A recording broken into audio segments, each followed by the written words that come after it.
एक मोमन की मोहब्बत की अलामतें जो हैं उनका ज़िक्र किया जाएगा। और अगर कोई इंसान दावा करे अल्लाह के साथ मोहब्बत का तो अलामत क्या होगी।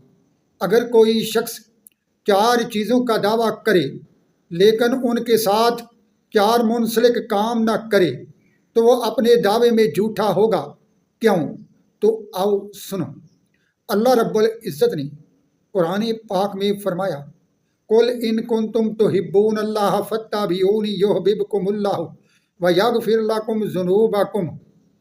क्या प्यारे रसूल सल्लल्लाहु अलैहि वसल्लम इन लोगों से फरमा दो, अगर तुम अल्लाह की मोहब्बत का दावा करते हो तो फिर मेरी यानी रसूल करीम की पैरवी करो, मेरी सुन्नत पर अमल करो। अगर तुम ऐसा करोगे तो अल्लाह तुम्हें बख्श देगा।